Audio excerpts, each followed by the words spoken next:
I believe this is the first test stream that is actually going live. I've had a couple problems. The other day, the first test stream I was trying to do, I was at a friend's house using their Wi-Fi, and I don't think I had the correct speed of internet access in order to stream.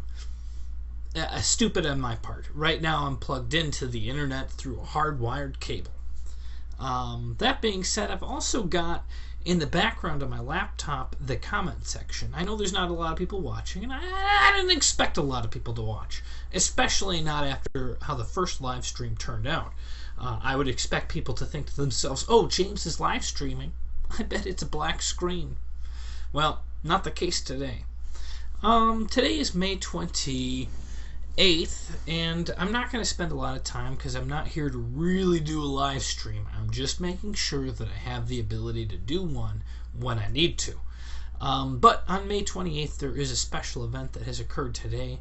I'm actually really excited about it.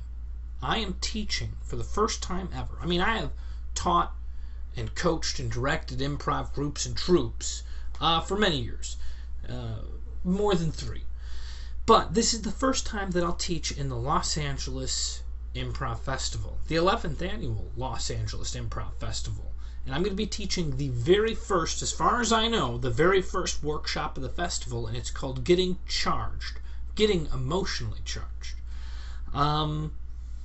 If you're in the LA area, I suggest trying it out. It's going to be a lot of fun. I do believe you need some improv experience, so if you're a friend of mine that does improv, this is for you. If you're a friend that hasn't done improv, I think there's a lot of opportunities out there that you should really check out improv. It's a life-changing experience. It not only helps you on stage, but it helps you in your everyday life. That being said, Getting Emotionally Charged, Sunday, June 2nd at 10 a.m. Now, 10 a.m. sounds really early, and it is, trust me. It's very difficult to wake up outside of your warm bed. I mean, look at this. At 9 a.m., I still want to be underneath these blankets. But if you go, then my microphone, of course, is on some sort of tripod that doesn't work on my mattress well. But if you go and do improv at 10 a.m., it actually energizes you in a way that I would say similar, but better, coming from me, than exercise. Like when you go and wake up early in the morning, go swimming, go biking, go running, you're charged. Although you're exerting a lot of energy, you walk away from there feeling like you could tackle the day in a much different way than if you sleep in 15 minutes late and have to rush through your morning. So, 10 a.m., I know it feels early, but we will be working on getting emotionally charged. And I don't want to get too much into what this class is, although I've thought through it very thoroughly. I want to tell you one of the main themes is going to be 5 levels of emotion. All right? The first and 5th levels, I don't suggest usually using for scenes, but you definitely want them to be in your range. Now, level number 1, that's a secret emotion. That's something that you feel on the inside of yourself, but even your friends or family probably wouldn't make note of it.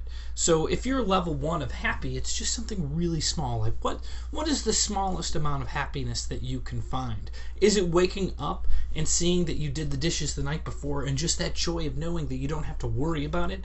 I think that that's kind of where I would find a level 1 of happiness for myself. Now, level 2 is something where your friends or close friends or co-workers, maybe they're not even your friends, but people that know you well, know your natural behavior patterns.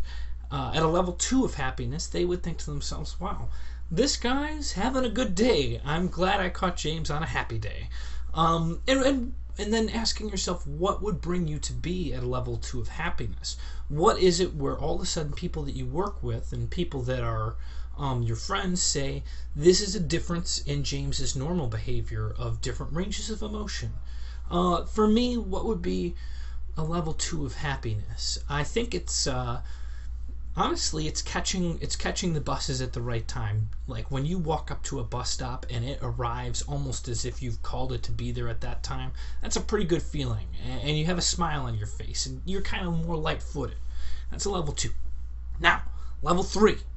Level 3 is where a stranger will know that you're happy, and that's something that is truly where I believe most of us will recognize an emotion on stage. And I think it's a very good place to be, and also a level that we should be trying to attain when we're doing scene work with our partners. But a level 3 is something where somebody that doesn't even know you, the first impression you give them is, hey, this James guy, he's pretty happy. He must have something going on that's pretty good. Now, what makes me a level 3 of happy? I would say actually finding out today that I was going to be teaching on Sunday was a level 3 of happiness. Anybody could have seen I was in a particularly great mood. I would also say that being in love, like an interaction with somebody that perhaps you were too shy or too afraid to make contact with, and all of a sudden it's a great exchange, and you feel like there might be something sparking between you two. That is a level 3 of happiness. That's where stranger sees that you're happy. Now level 4 is where we want to make sure that our range, we're going to need to use this on stage sometimes because we're acting. And level 4 is where someone across the street or someone passing by that's not interacting with you will know that you're happy. Now, I would say that this is kind of like Spider-Man 3, where he's whistling down the street, and it's pretty cheesy scene, but he's feeling good, he's confident, he's whistling, and he's smiling. Everybody passing him by knows to themselves, God, this guy's pretty jolly. But on stage, that's an important thing to do, because that is where you're probably wanting to get yourself to be if you want to make sure that your emotions are propelling the scene. Because a lot of what happens in a scene, this is way longer than I thought it was going to be, but it's important to me, and I hope that you care about what's important to me. Otherwise, why are you watching? But when you're in a relationship on the stage, that's really what people are living through, and I feel that you need to make sure that you're engaging the audience, and to do that, you need them to feel something. And the only way that you're going to make the relationship feel real is by having emotions attached to it, because that's how we relate to each other. And if you are able to get to that level 4 of happiness in the scene, you're bringing the energy of the scene up, and hopefully if your partner's responding, this is also emotionally fueling them to be either matching you in happiness or finding one of their own emotions on the spectrum. Now, a level 5, which I think is important for us all to exercise and make sure that we have within our range, but I think is rarely necessary on stage, is where you're so happy that people think that you're probably mentally unstable and should be put in an area where you will be sure to be made safe. It's crazy. God, I hate to use that word because I know it's politically not correct, and I'm not trying to hurt people's feelings. It slipped off the tongue. I was trying to avoid it. But crazy. I said it a second time. So the problem with using crazy on stage, although it's going to get laughs, and sometimes when you're doing a show, you want to make sure that the performance is good and you're engaging people.